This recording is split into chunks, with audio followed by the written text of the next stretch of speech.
तुर्की ने आखिरकार क्यों कहा है कि हमारा हाथ नहीं है? जानेंगे आखिरकार क्यों ऐसी बातें कही जा रही है। और जियोपॉलिटिक्स में इस वक्त बहुत कुछ चल रहा है। हमेशा की तरह भारत ने एक बड़ा झटका भी दिया है। जानने को मिलेगा बहुत कुछ। आइए जानते हैं इन खबरों को विस्तार से। 12 जून 2025 को अहमदाबाद के सरदार वल्लभ भाई पटेल अंतर्राष्ट्रीय हवाई अड्डे से लंदन के गैटविक हवाई अड्डे के लिए उड़ान भरने वाले एयर इंडिया के फ्लाइट AI-171 बोइंग 7878 ड्रीमलाइनर के दुर्घटना ने पूरे देश को झकझोर दिया। कुल 242 लोग मारे गए। एयर इंडिया का बोइंग 7878 ड्रीमलाइन, जिसका पंजीकरण पहले ही हो चुका था, 9:30 बजे उड़ान भरी। इसने दोनों black box flight data recorder, cockpit voice recorder बरामद कर लिए गए हैं। इसका विश्लेषण भारत के विमान दुर्घटना जांच ब्यूरो द्वारा किया जा रहा है। जांच में अंतर्राष्ट्रीय विशेषज्ञ, जिसमें बोइंग और US national transportation safety board के प्रतिनिधि भी शामिल है, सहायता कर रहे हैं। भारत सरकार ने सभी बोइंग 787 विमानों के निरीक्षण के आदेश दिए हैं। ये विचार किया जा रहा है कि क्या इन विमानों को अस्थायी रूप से ग्राउंड किया जाए। US नेवी के टॉप गन प्रशिक्षक और विमानन विशेषज्ञ कैप्टन स्टीव ने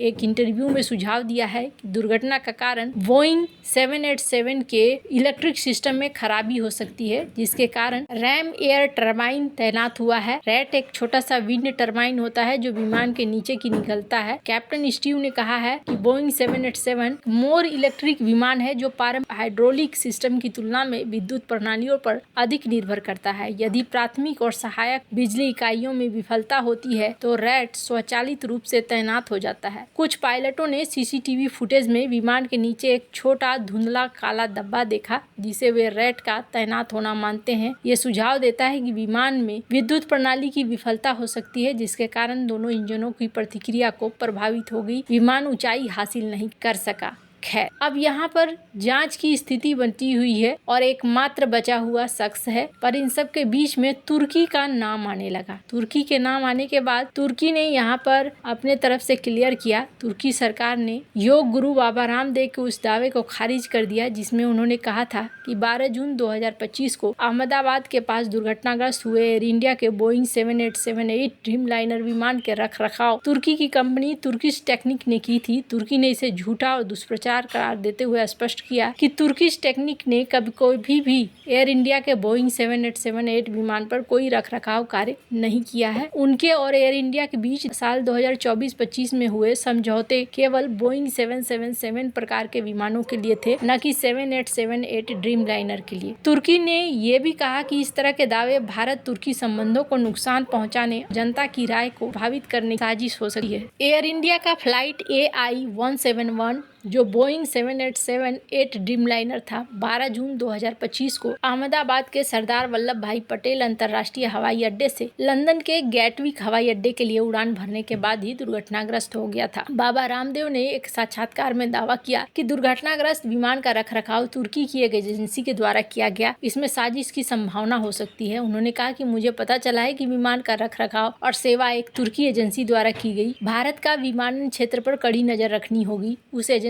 द्वारा साजिश की संभावना है। भारत को इस तरह के संवेदनशील मामलों में विदेशी कंपनियों के हस्तक्षेप को रोकना होगा। इस दावे के जवाब में तुर्की ने स्पष्ट किया कि तुर्किश टेक्निक बोइंग 7878 के साथ कोई संबंध नहीं था। उन्होंने इसे झूठा और भ्रामक बताया। उन्होंने कहा कि ऐसे बयान तुर्की की प्रतिष्ठित विमानन संस्थाओं को बदनाम करने की कोशिश है। विमान दुर्घटनाओं के बाद अब बहुत सारी चीजें जांच होनी शुरू हो गई है। वहीं दूसरी तरफ प्रधानमंत्री नरेंद्र मोदी 15 से 16 जून 2025 को साइप्रस यात्रा, जो 23 वर्षों में किसी भारतीय प्रधानमंत्री की पहली यात्रा है, को न केवल भारत साइप्रस संबंधों को मजबूत करने के लिए कि तुर्की को एक रणनीतिक संदेश देने के रूप में देखा जा रहा है। ये यात्रा भारत की भूमध्य सागरीय रणनीति, यूरोपीय संघ के साथ संबंध और भारत मध्य पूर्व यूरोप आर्थिक गलियारा को बढ़ावा देने के लिए है। इस यात्रा का समय विशेष रूप से महत्वपूर्ण है, क्योंकि हाल ही में तुर्की ने भारत पाकिस्तान सैन्य तनाव के दौरान पाकिस्तान का समर्थन किया था, जिसके कारण भारत में तुर्की के सामानों का बहिष्कार और आक्रोश देखने को मिला है। साइप्रस का उत्तरी हिस्सा 1974 से तुर्की के अवैध कब्जे में है और तुर्की ने उत्तरी साइप्रस तुर्की गणराज्य को मान्यता दी है, जिसे अंतर्राष्ट्रीय समुदाय स्वीकार नहीं करता। भारत ने हमेशा संयुक्त राष्ट्र परिषद में प्रस्तावों और अंतर्राष्ट्रीय कानून के आधार पर साइप्रस की क्षेत्रीय अखंडता का समर्थन किया है। मोदी की यात्रा को तुर्की के लिए एक संदेश के रूप में देखा जा रहा है, खासकर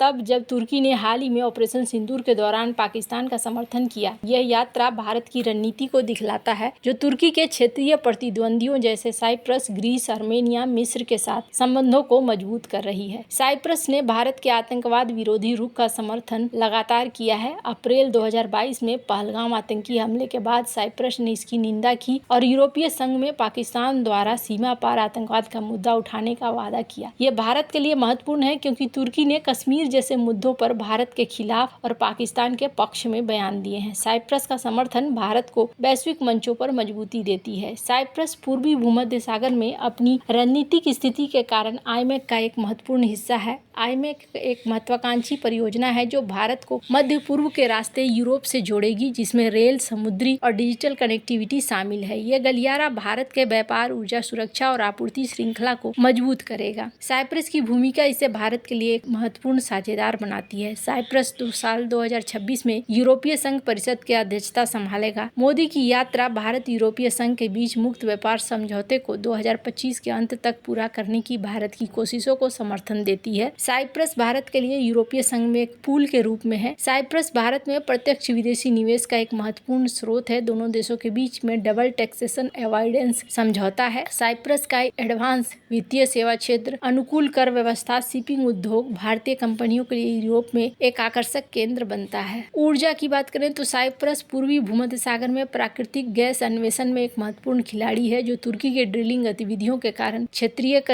तनाव का केंद्र रहा है और यहाँ भारत अब विविधता देना चाहता है। भारत और साइप्रस के बीच लंबे समय से सांस्कृतिक संबंध रहे हैं। भारत और तुर्की के बीच संबंधों में पहले भी तनाव देखा गया है, विशेष रूप से कश्मीर मुद्दे पर पाकिस्तान के समर्थक रुख के कारण। के ऐतिहासिक उदाहरण है 1971 का भारत पाकिस्तान युद्ध, जब तुर्की ने संयुक्त राष्ट्र में पाकिस्तान का समर्थन किया और भारत के खिलाफ बयान दिया। उस समय भारत ने तुर्की के साइप्रस पर आक्रमण की निंदा की थी और साइप्रस की क्षेत्रीय अखंडता का समर्थन किया था। ये रुख भारत की उस नीति को दिखलाता है जो अंतर्राष्ट्रीय कानून और संप्रभुता का सम्मान करती है। 1974 में तुर्की के साइप्रस पर आक्रमण के बाद भारत ने संयुक्त राष्ट्र में साइप्रस के पक्ष में मतदान दिया था, जिससे तुर्की के साथ संबंधों में तनाव बढ़ा। हाल ही में ऑपरेशन सिंदूर द्वारा तुर्की के राष्ट्रपति रजब तैयब एर्दोगन ने पाकिस्तान का खुला समर्थन दिया है। 15 जून को मोदी का लारनाका अंतर्राष्ट्रीय हवाई अड्डा और साइप्रस के राष्ट्रपति निकोस के साथ स्वागत किया गया। दोनों नेताओं ने यहाँ गोलमेज सम्मेलन में भाग लिया। मोदी को साइप्रस का सर्वोच्च सम्मान grand cross of the order of Makarios प्रदान किया गया। निकोसिया में दोनों के बीच में व्यापक वार्ता भी हुई। प्रधानमंत्री मोदी की साइप्रस यात्रा भारत की रणनीतिक, आर्थिक और राजनीतिक प्राथमिकताओं को दिखलाती है। ये न केवल तुर्की पाकिस्तान गठजोड़ के खिलाफ एक जवाबी कदम है, बल्कि भारत को मध्य पूर्व अफ्रीका के साथ जोड़ने की साइप्रस की भूमिका को भी रेखांकित करता है। ऐतिहासिक तौर पर भारत ने साइप्रस के साथ अपने संबंधों को मजबूत कर तुर्की के क्षेत्रीय प्रभाव को संतुलित करने की कोशिश करी है और ये यात्रा उसी नीति की निरंतरता है।